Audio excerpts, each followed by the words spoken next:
On a quiet morning, in a sleepy coastal town, Jack Harris was out for his usual walk along the beach. The retired fisherman, now in his 70s, loved the early hours, the sound of the waves, the fresh ocean breeze. But that morning, something wasn't right. The shore was unusually noisy, filled with high-pitched clicks and whistles. Jack's heart sank when he saw them, dolphins. Dozens, maybe hundreds, stranded on the wet sands, their sleek bodies heaving as they struggled to breathe. Without hesitation, Jack rushed back to the village, shouting for help. "Dolphins are stranded. We need everyone." Within minutes, the entire town came alive. Shopkeepers closed their stores. Teenagers dropped their phones. And even elderly residents shuffled out with determination. Emily, a retired schoolteacher, carried blankets, while young Tom, who worked at the local diner, arrived with buckets. It didn't matter who you were, everyone wanted to help. The dolphins, known for their intelligence and playful nature, seemed to sense the effort. Their calls grew louder, as if urging the humans to hurry. Jack knelt beside a particularly large dolphin, gently pouring water over its body.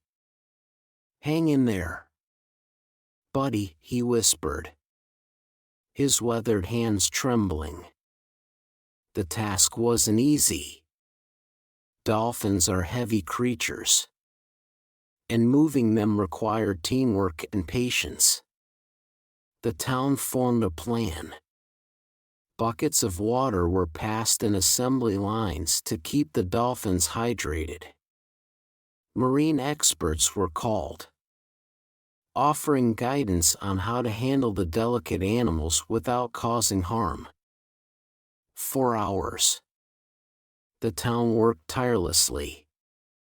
There were moments of despair when some dolphins stopped moving, their energy fading. But the villagers refused to give up.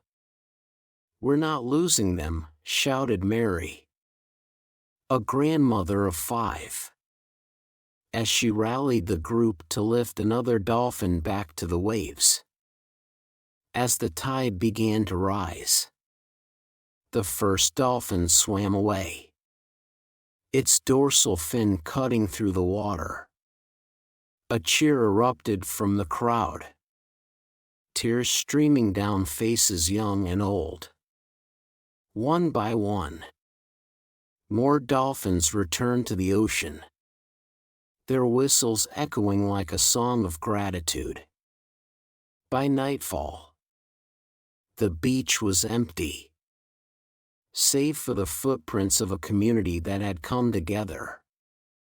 Jack sat on the sand, watching the last rays of sunlight fade into the horizon.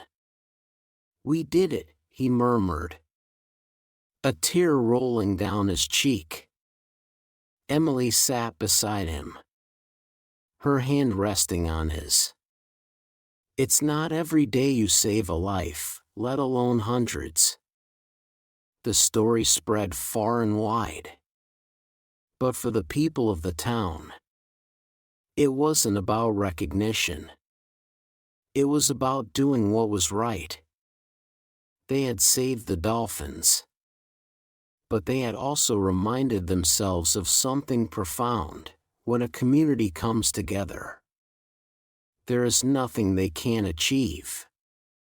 For Jack, Emily, Tom, and the rest of the town, it was a day they'd never forget, A day they became heroes.